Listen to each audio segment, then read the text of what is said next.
You are watching Area DMG. Welcome back to Area DMG. I'm your host, Philip Wesley, the Mile High Mouth, and today we're not going to really be unboxing anything or anything like that. In fact, instead we're going to address a question people ask me about, well, what's inside of a Game Boy Advance cartridge, or game cartridge. We have this copy of Marvel Ultimate Alliance from Activision for the Game Boy Advance. We got a garage sale, and it's not in the best of condition. In fact, sometimes when we go to clean things, we have to open them up.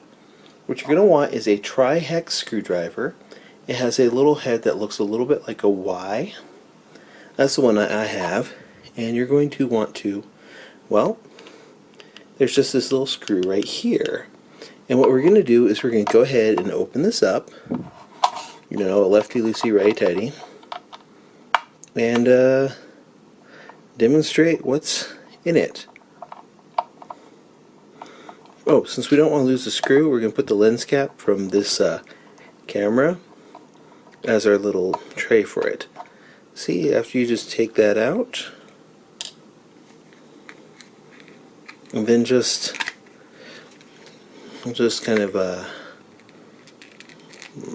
move this along the edge. There we go. There we go. There we go. That's what's inside of a Game Boy Advance card. This is one with a save file. Here's the inside parts over here. This says ABS 1, 2. ABS 1, 2. This is an official Nintendo motherboard. Let's go ahead and bring that up a little bit so that you can see it. This is this right over here is the save RAM, and this is the actual game. It says Nintendo on this board because it's an official Nintendo board. It says 4K 64K EEPROM MB AGB E0321 UICP10 Mascron. You'll note that this is good for cleaning or making sure that there's nothing in there.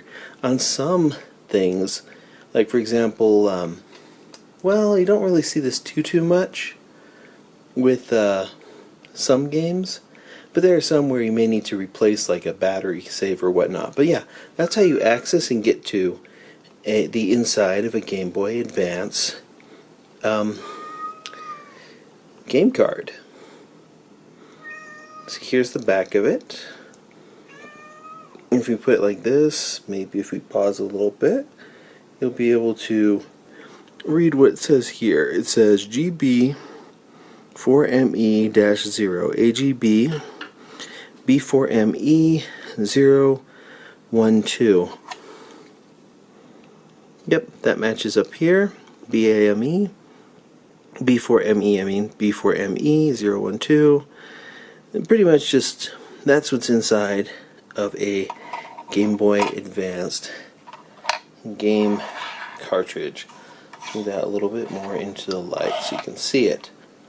Actually, let's go ahead and compare this to the inside of a DSi and a DS game card. Sorry, a 3DS and a DS game card.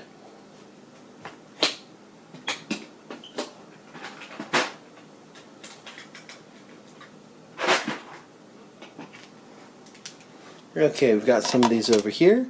This is the DS game card that we took apart. And here is its motherboard and save ROM. And over here is that copy of Steel Diver that we took apart to show the inside. And here is that copy of Steel Diver that we chopped the edge off in that one video a long time ago. Anywho, there's not much difference over the years, other than that just as technology has slowly improved for these. Actually, one thing I find kind of interesting is how the DS and the Game Boy Advance chipsets, or rather their basic motherboard, bus is pretty similar. But not so with the Nintendo 3DS, which I find kind of interesting. And for those wondering, even if I put a Nintendo 3DS game into a Nintendo DS body, still not going to work on a Nintendo DS, DSi, DS Lite, or the DSi XL. Okay, this one is CTR, so this is the Steel Diver. This one is a Montana one. Yep, come on. Line that up. And this would be... There we go. We just line this up right here. That would be Marvel Ultimate Alliance. What's funny is that, like, when you put that together, you just need to, after you've opened it up, after you've taken that screw out, you just kind of tap on this side here and it just comes right out. And now it kind of locks into place. And here, of course, is the tri-hex screw that goes in it. Tri-hex looks a little bit like a Y instead of a plus sign or a minus sign, similar to like flathead or Phillips screwdrivers. But yeah, now you know what's inside of a Nintendo Game Boy Advance game cartridge and how to get into it. So, what do you think of it? Let me know in the comments below. Hit that thumbs up if you haven't already. Hit that share button if you haven't already. Hit that subscribe button if you haven't already. And make sure that you, if you hit that subscribe button, make sure that you ring that little bell so that you are notified whenever there's a brand new episode of Area DMG. And until the next episode comes out, you are now caught up.